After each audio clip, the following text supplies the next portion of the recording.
Hi guys, welcome to another video analysing language in preparation for your English language exam. I will be providing you with an example response at the end of this video, so hang around. It won't be a long video. You can follow me at Instagram and Twitter for your English needs at Stacey Ray, and also my YouTube channel, Stacey Ray. This is a video aimed at grade 7, 8 and 9 students, so if that is you, please stick around.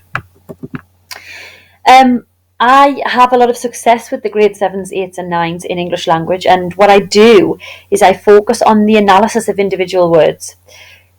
In my opinion, your grade 4, your grade 5 and even your grade 6 student will be able to comment on the obvious simile and the obvious metaphor. However, your grade 7, 8 and 9 student will be able to analyse the impact and the use of individual words, and they'll be able to do that in detail. Saying a lot about a little is the way to go if you are after a top grade. My success with the grade 7, 8s and 9s, and there's a lot of it actually, is that they focus on the following things. Again, this is me. I found success with using the right word class. Because this is English language, we want to show that we are an expert. So doing something that simple is basic, I feel.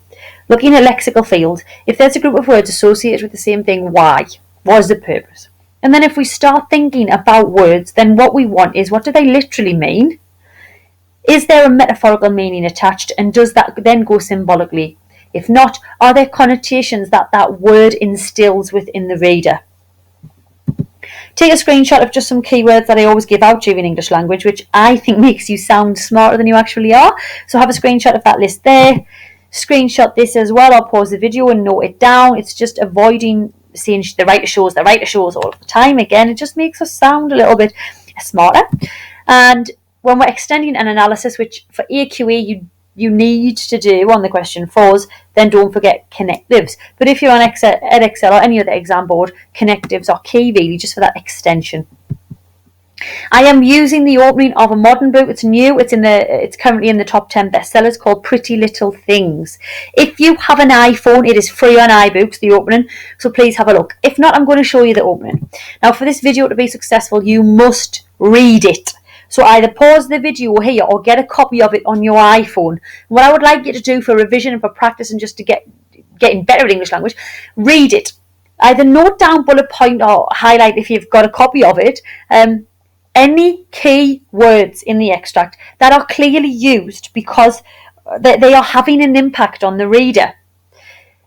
If you are really after the grade 8 and 9, underline the less obvious words. What I'm going to do now is bring up the words that I have highlighted. So again, we're talking less obvious. I'm going to avoid blood. I'm going to look at elation, ecstasy. Okay? Euphoric are in pink.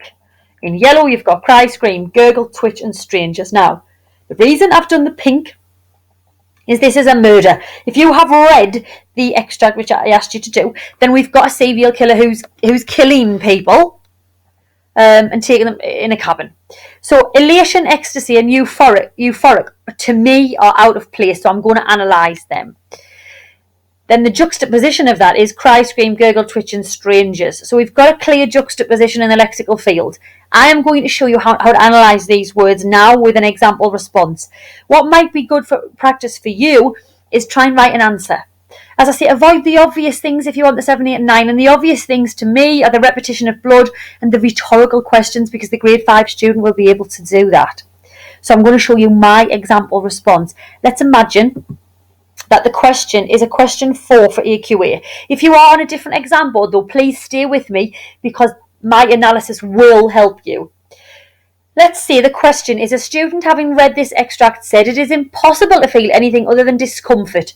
How far do you agree or disagree? Okay, so what I've done in pink is I've just put any key words in pink. Your obvious word class is in green. I agree that the reader is forced to feel uncomfortable when reading this extract. So the question is answered very quickly. The writer seems to combine two juxtaposing lexical fields, and this is where the distress truly begins.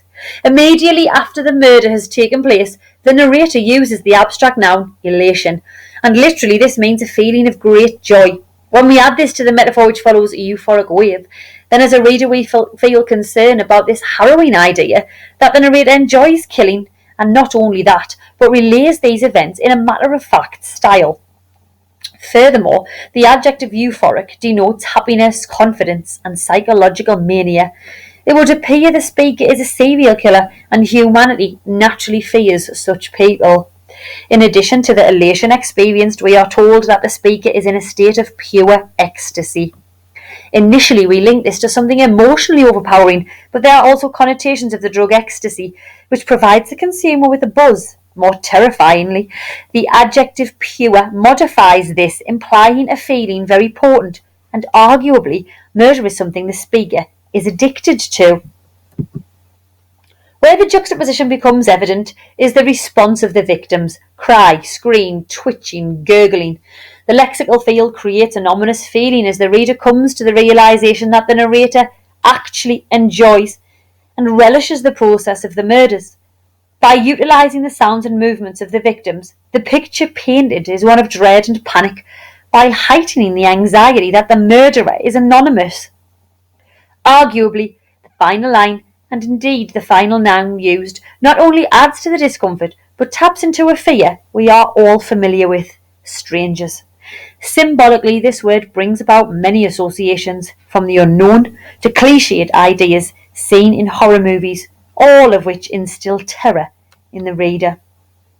So as you can see, the pink and the green show keywords. You've got your reader's response. You've got individual words really analysed. Naturally, on your AQA there, that would be worth 20 marks, so I would say more. But the point is, it's judicious, it's detailed, it's saying a lot about a little. And that's what we need to do for the grade 7, the grade 8 and the grade 9. If you found this useful, please let me know. If you want to send me any responses to that extract, again, let me know.